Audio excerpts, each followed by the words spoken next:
Pernikahan, kata orang, adalah sebuah bangunan. Fondasinya cinta, dindingnya komitmen, dan atapnya adalah impian bersama. Selama 12 tahun, aku dan Maya membangun rumah kami. Bukan hanya rumah fisik di pinggir kota yang cicilannya masih berjalan, tapi rumah tangga yang kami kira kokoh. Kami punya Sarah, putri kami yang berusia 8 tahun, tawa riangnya adalah musik pengisi hari. Dari luar, kami adalah potret keluarga sempurna yang sering kau lihat di iklan margarin. Tapi di dalam bangunan itu, ada ruang-ruang yang mulai terasa dingin. Ada gema dari percakapan yang tak pernah terjadi. Ada keheningan panjang di meja makan yang hanya dipecah oleh denting sendok dan garpu. Maya sibuk dengan dunianya, komunitas ibu-ibu, bisnis catering kecil-kecilannya, dan tentu saja, mengurus Sarah. Aku sibuk dengan duniaku, mengejar target di kantor, rapat hingga larut, dan tekanan untuk memastikan semua tagihan terbayar. Kami tidak bertengkar. Pertengkaran butuh energi, butuh gairah meski dalam bentuk amarah. Kami hanya ada. Seperti dua benda langit yang mengorbit di tata surya yang sama, bergerak dalam lintasan yang sudah pasti, tak pernah bersinggungan, hanya saling merasakan gravitasinya dari kejauhan. Ciuman selamat pagi menjadi kecupan sekilas di pipi yang terasa seperti kewajiban. Pelukan selamat malam menjadi tepukan ringan di punggung sebelum kami membalikkan badan ke sisi ranjang masing-masing. Api itu tidak padam dengan dramatis. Ia hanya meredup perlahan, kehilangan oksigen, hingga yang tersisa hanya bara samar yang nyaris tak terasa hangat. Lalu Rania datang. Dia bukan badai yang memorak-porandakan. Dia adalah gerimis hangat di tengah musim kemarau yang panjang. Rania adalah manajer proyek baru di divisiku. Cerdas, tajam, dengan tawa yang renyah dan mata yang seolah benar-benar melihatmu saat kau bicara. Awalnya hanya sebatas profesionalisme. Rapat, presentasi, makan siang tim. Tapi kemudian, obrolan kami mulai merembet ke hal-hal di luar pekerjaan. Tentang film yang baru kami tonton, tentang buku yang sedang kami baca, tentang kekecewaan-kekecewaan kecil dalam hidup yang terasa lebih ringan saat dibagi. Aku sadar ada yang salah saat aku mulai menantikan notifikasi pesannya lebih dari aku menantikan dering telepon dari rumah. Aku sadar ada bahaya saat senyumnya di pagi hari terasa lebih menyinari hariku daripada matahari itu sendiri. Momen itu tiba dalam sebuah perjalanan dinas ke Surabaya. 2 hari yang seharusnya penuh dengan rapat klien yang melelahkan. Malam pertama, setelah makan malam bersama tim, kami semua kembali ke kamar masing-masing. Aku tidak bisa tidur. Pikiranku melayang, bukan pada Maya atau Sarah, tapi pada obrolan ringan kami dengan Rania di lobi hotel tadi. Aku mengambil ponsel, mengetik pesan ragu-ragu. Belum tidur? Balasannya datang hampir seketika. Belum. Pemandangan kota dari jendela kamar terlalu bagus untuk dilewatkan. Kamu? Sama. Pikiran terlalu ramai. Mau segelas anggur? Aku punya sebotol di minibar. Bisa bantu menenangkan pikiran yang ramai itu. Jantungku berdebar kencang. Ini adalah sebuah undangan. Sebuah pintu yang sedikit terbuka, dan aku tahu jika aku melangkah masuk, aku mungkin tak akan pernah bisa menemukan jalan kembali. Tapi rasa sepi yang telah lama bersarang di dadaku berteriak lebih kencang daripada logika. Di kamarmu atau kamarku? Tanyaku, menyadari betapa fatalnya pertanyaan itu. Kamarku.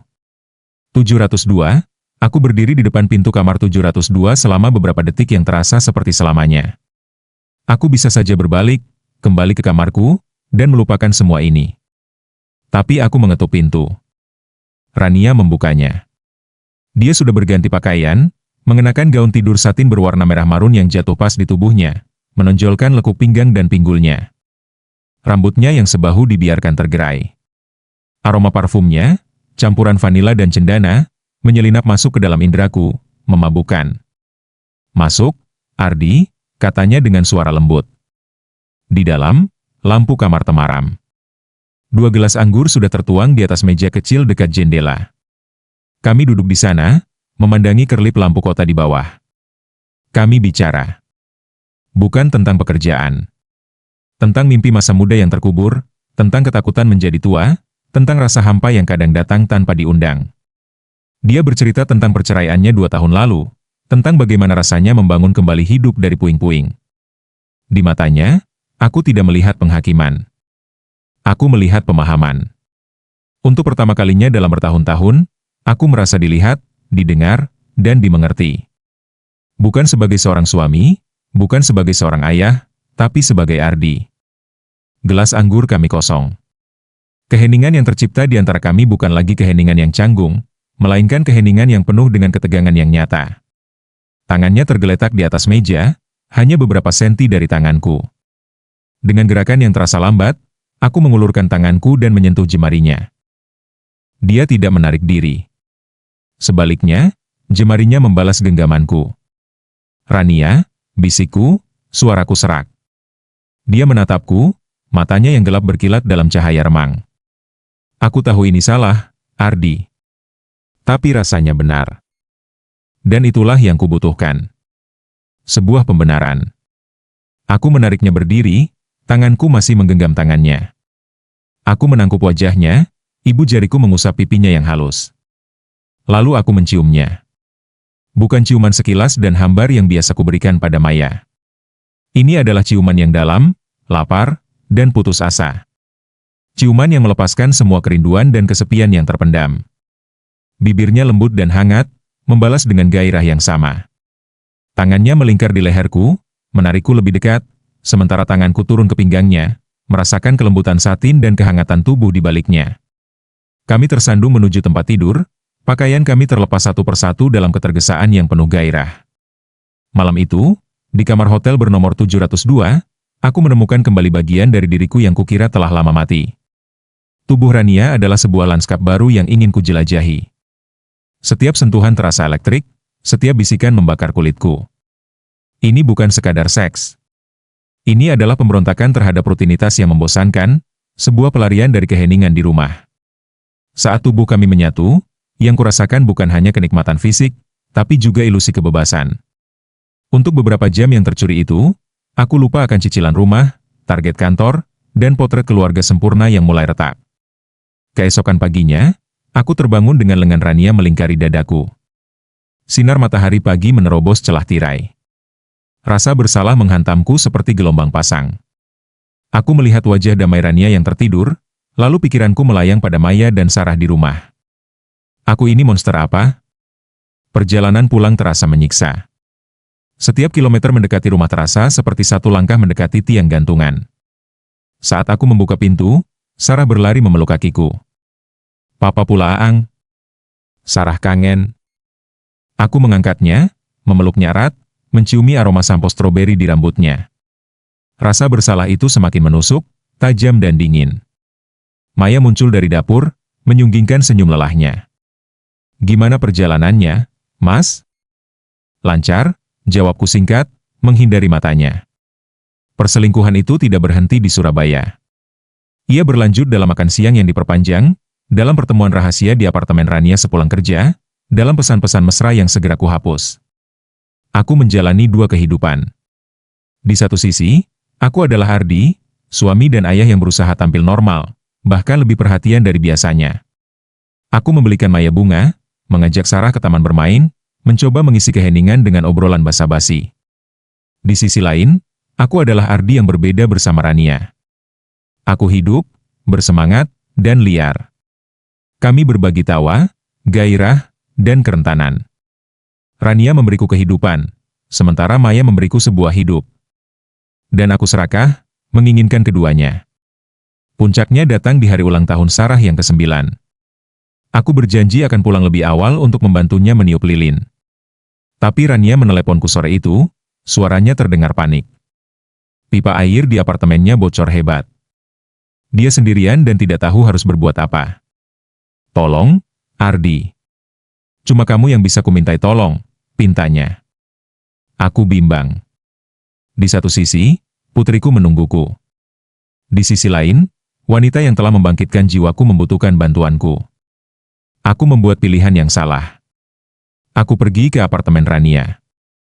Aku berhasil membantunya mematikan sumber air dan menelepon tukang ledeng. Saat semua beres, dia memelukku erat.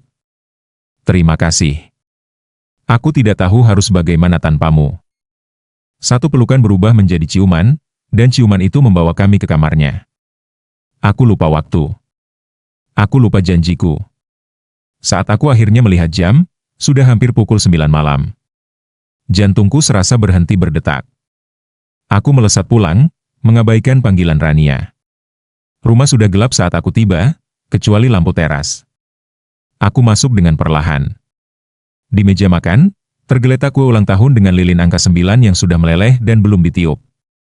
Di sebelahnya, ada piring-piring yang masih rapi. Mereka menungguku.